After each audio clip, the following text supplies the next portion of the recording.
سپارہ number 21 سورہ روم آیت number 29۔ اعوذ باللہ من الشیطان الرجیم، بسم اللہ الرحمن الرحیم۔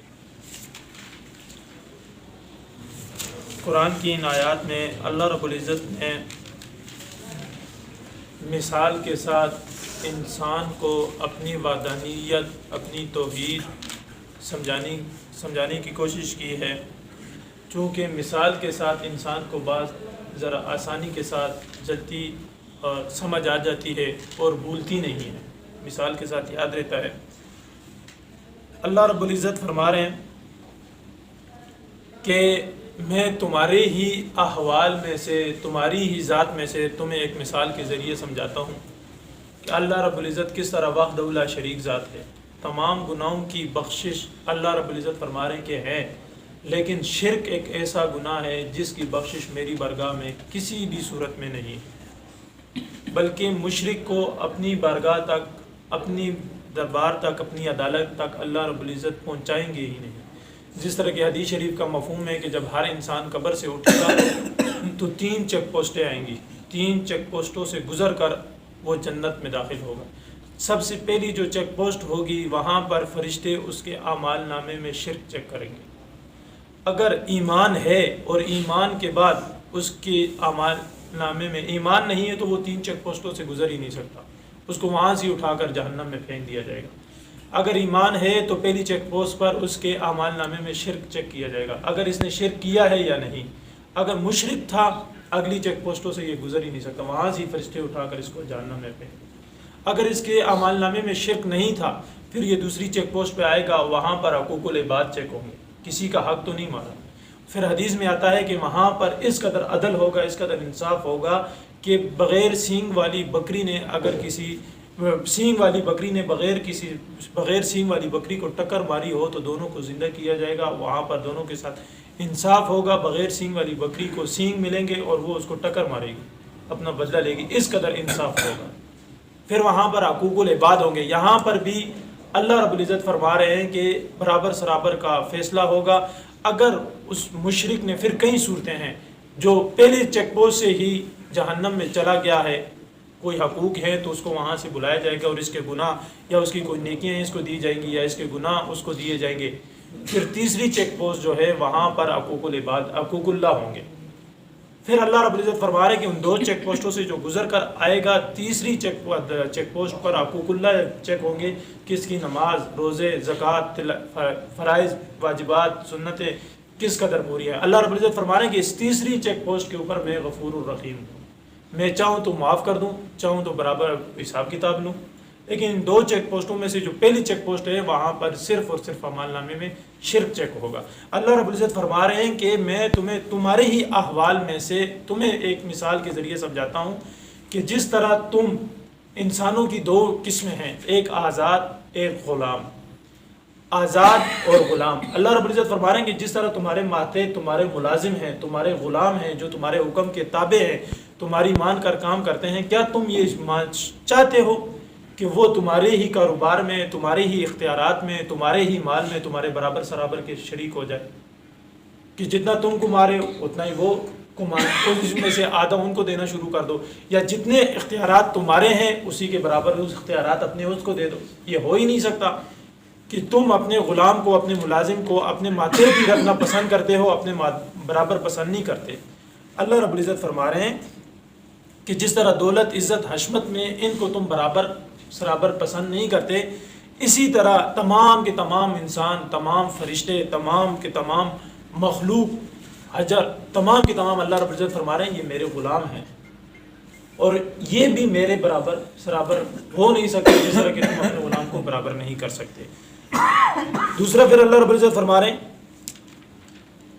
کہ غلام تو دور کی بات، اگر ایک آزاد انسان ہے، اپنے کوئی کاروبار کرتا ہے یا اس کے پاس کوئی ہنر ہے، تو وہ غلام تو دور کی بات، آزاد آدمی اس کے برابر سرابر کا، جو اس کا ماتحت نہیں ہے، جو اس کا ملازم نہیں ہے، جو غلام نہیں ہے، اس کو بھی یہ نہیں چاہتا، اس سے بھی ڈرتا ہے کہیں یہ میرا ہنر یہ سیکھ نہ لے، یا میرے یہ راز کاروبار کی یہ سیکھ نہ لے، اور مجھ سے مال و دولت اور عزت میں یہ بڑھ نہ جائے۔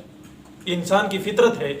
آزاد بندے کے بارے میں تم یہ نہیں چاہتے، تو اللہ رب العزت فرما رہے ہیں کہ کس طرح یہ ساری میری پیدا کی ہوئی مخلوق، اس کو میری وحدانیت میں تم شریک کر رہے ہو، غیر کو اس کو پکار رہے ہو، یہ کس طرح میرے برابر سرابر ہو سکتی ہے۔ ترجمہ دیکھیے، اللہ رب العزت فرما رہے ہیں ضرب لکم مثلا من انفسکم، مثال بیان کرتے ہیں اللہ رب العزت تمہارے لیے، تمہارے ہی انفسکم، تمہاری ذات میں سے، تمہاری جانوں میں سے، تمہارے ہی احوال میں سے، تمہاری حالت میں سے۔ هل لکم مما ملکت ایمانکم، کیا ہے تمہارے واسطے جو تمہارے دائیں ہاتھ کے نیچے ہیں، تمہارے غلام، تمہارے ملازم، من شرکائی فیما رزقناکم، تم شریک کر لو گے ان نعمتوں میں سے، ان نعمتوں میں جو اللہ رب العزت نے تم کو دی ہے، عزت دولت جو اللہ رب العزت نے تم کو دی ہے، یہ نعمتیں، ان میں تم اپنے ان ملازموں کو، ان غلاموں کو شریک کر لو گے۔ فانتم فیہ سواء، تم اور وہ تمہارے غلام، تمہارے ملازم تمہارے اختیارات میں برابر ہو جائیں، برابر سرابر ہو جائے، کیا تم یہ گوارا کر لو گے کہ تمہارے ملازم تمہاری عزت دولت اور تمہارے اختیارات میں برابر سرابر ہو جائے؟ تخافونہم، یہ تو دور کی بات ہے، چلو اللہ رب العزت فرما رہے ہیں کہ وہ تو ہے ہی تمہارے ملازم، تمہارے تابع، تمہارے حکم کے نیچے، تم تو اپنے برابر سرابر جو آزاد ہیں، جو تمہارے برابر سرابر کے ہیں، اس سے بھی ڈرتے ہو۔ تخافونہم، تم ڈرتے ہو ان سے، کخیفتکم، جو مثل آزاد لوگوں کے ہیں، انفسکم، تمہارے ہی ہم جنس، تم ہی میں سے، کہ کہیں وہ کاروبار میں اس قدر ترقی نہ کر لیں کہ تم سے آگے بڑھ جائے عزت دولت میں، یا تمہارے برابر سرابر ہو جائیں، تم تو یہ بھی نہیں چاہتے۔ اللہ رب العزت فرما رہے ہیں کہ یہ انسان، یہ فرشتے، یہ انبیاء، یہ جو جتنے بھی مخلوق ہیں، یہ سارے کی ساری میری پیدا کی ہوئی مخلوق ہے۔ تم جس طرح نہیں چاہتے کہ میرا غلام میرے اختیارات میں برابر سرابر کا شریک ہو جائے، میں کس طرح چاہتا ہوں، یہ کس طرح میرے اختیارات میں برابر سرابر شریک ہو سکتے۔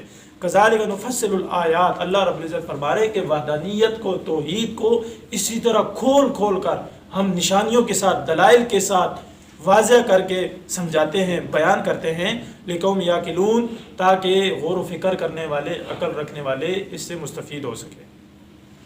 لیکن اللہ رب العزت فرما رہے ہیں بل اتبع الذین ظلموا، وہ لوگ جنہوں نے اپنے خواہشات کی تابعداری کی اور شرک کیا، ظلم کی اپنی جانوں کے ساتھ، اہواءہم، جنہوں نے تابعداری کی اپنے خواہشات کی بغیر علم، بغیر کسی علم کے، بغیر علم حاصل کیے ہوئے بس اپنی خواہشات کے پیچھے بھاگتے رہے۔ اللہ رب العزت فرما رہے ہیں فَمَن يَهْدِي مَنْ أَضَلَّ اللَّهُ، کون شخص ایسے شخص کو ہدایت دے سکتا ہے جس کو اللہ رب العزت گمراہ کرے۔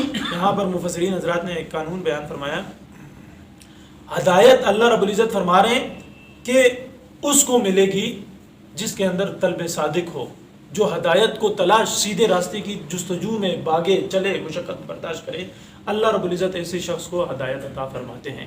ایک شخص ہے صبح سے لے کر شام تک اپنی خواہشات کے پیچھے، دولت کے پیچھے، نہ حلال کا نہ حرام کی پرواہ، اپنی خواہشات کے پیچھے گناہوں میں ڈوبا زندگی گزار رہا ہے اور اسے آخرت کی فکر ہی نہیں ہے۔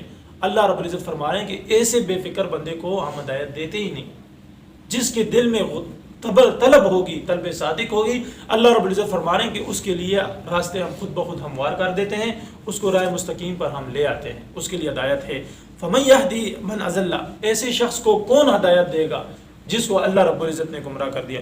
وَمَا لَهُم مِّن نَاصِرِينَ، اور یہ تو دنیا میں گمراہ ہیں، لیکن حالت ان کی آخرت میں یہ ہوگی کہ ان کے پاس کوئی بھی مددگار نہیں ہوگا بوقت عذاب کے۔ یہ پکاریں گے اپنے پیروں کو، اپنے بتوں کو، اپنے پجاریوں کو، جن کو یہ پجاری تھے، جس کی یہ عبادت پوجا کرتے تھے، یہ ان کو پکاریں گے بوقت عذاب کے۔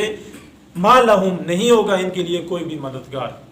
اللہ رب العزت نے یہاں سے کامیابی کے 8 حصول بیان فرمائے ہیں۔ فرمایا، اللہ رب العزت فرماتے ہیں کہ یہ 8 حصول جو اپنائے گا، اللہ رب العزت اس کی دین کی، اس کی ایمان کی حفاظت فرمائیں گے۔ فَأَقِمْ وَجْهَكَ لِلدِّينِ حَنِيفًا، یکسو ہو کر عبادات میں، یکسو ہو کر نیک اعمال میں لگے رہنا، پہلا اصول کامیابی۔ اللہ رب العزت یہ فرما رہے ہیں فَأَقِمْ وَجْهَكَ، رکھو آپ اپنا چہرہ دین کے لیے یکسو ہو کر، ادیان باطلہ سے ہٹ کر۔ فاقم وجہ کا، رکھیں آپ اپنا چہرہ للدین، واسطے دین توحید کے لیے، حنیفہ، یکسو ہو کر، فطرت اللہ التی، اللہ کی دی ہوئی فطرت، قابلیت، صلاحیت، اس کی اتباع کرو۔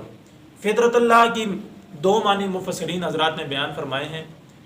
ایک یہ ہے کہ ہر انسان کے اندر قابلیت اور صلاحیت دین حق پر چلنے کی اللہ رب العزت نے پیدائشی طور پر رکھ دی ہے. اور دوسرا معنی اس کے یہ ہے کہ فطرت اللہ دین اسلام بمانہ دین اسلام کے ہوگا. اللہ رب العزت فرما رہے ہیں کہ دین اسلام کے اوپر یکسو ہو کر چلو، یہی تمہاری کامیابی کا راستہ ہے.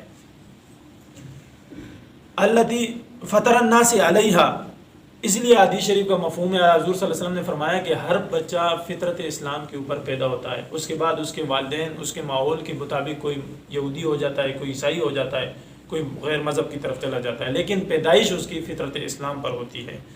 اللہ رب العزت فرما رہے ہیں کہ ہر انسان کے اندر ہم نے یہ صلاحیت رکھ دی کہ وہ دین حق کے اوپر چلے، لیکن اس سے ہٹ کر وہ اپنی خواہشات کے مطابق جب چلتا ہے تو وہ اپنے اس کو تبدیل کر لیتا ہے، اپنے دین کو اپنے اس کو تبدیل کر لیتا ہے. اللہ رب العزت فرما رہے ہیں لا تبدیل لخلق اللہ، بذریعہ شرک کے اللہ رب العزت کی فطرت جو آپ کے اللہ رب العزت نے رکھ دی ہے اس کو تبدیل نہیں کرنا چاہیے، اسی کے مطابق زندگی گزارنی چاہیے.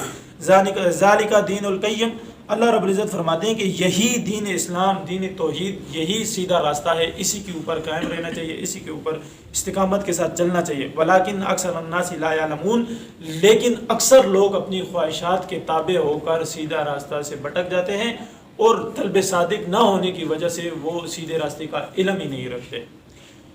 منیبین الیہ، اللہ رب العزت دوسرا اصول بیان فرما رہے ہیں کامیابی کے کہ رجوع اللہ، ہر مصیبت میں، پریشانی میں، غمی میں، خوشی میں ہر وقت اپنی رجوع اللہ رکھیں، اللہ کی طرف رجوع رکھیں ہر اس وقت. واتقوا، تیسرا قانون اللہ رب العزت نے کامیابی کو جو فرمایا کہ ہر وقت اللہ رب العزت سے ڈرتے رہنا چاہیے، تقوی اختیار کرتا رہنا چاہیے. واقیموا الصلاۃ، خالی نماز پڑھنی نہیں ہے بلکہ نماز کا اہتمام کرنا ہے. اور نماز کا اہتمام کیا ہے؟ جیسے ہی اذان ہو سارے کام چھوڑ کر انسان مسجد کی طرف چلا ہے اور مسجد کے انتظار میں، نماز کے انتظار میں آ کر مسجد میں بیٹھ جائے. یہ اللہ رب العزت نے فرمایا کہ جو نماز کا اہتمام کرے گا یہ کامیابی کا فارمولہ ہے. اللہ رب العزت دنیا میں بھی اور آخرت میں بھی اس کو کامیاب کریں گے. وَلَا تَكُونُوا مِنَ الْمُشْرِكِينَ، پانچواں کامیابی کا جو کہا اللہ رب العزت نے فرمایا کہ شرک نہیں کرنا. ان تمام اصولوں کو تو اپنانا ہے کہ فَأَقِمْ وَجْهَكَ، یکسو ہو کر نیک کام کرتے رہو. منیبین، رجوع اللہ، ہر وقت اپنے رکھو، اللہ سے ڈرتے رہو، نماز کو اہتمام کے ساتھ پابندی کے ساتھ پڑھتے رہو. وَلَا تَكُونُوا مِنَ الْمُشْرِكِينَ، لیکن ان تمام اعمال کے ساتھ ساتھ شرک کسی حالت میں بھی نہیں کرنا. اگر شرک کر لیا تو یہ پیچھے جتنے فوائد بیان کامیابی کے اللہ رب العزت نے بیان فرمائے سارے بے فائدہ بے معنی ہو جائیں گے. اللہ رب العزت ہمیں عمل کرنے کی توفیق عطا فرمائے.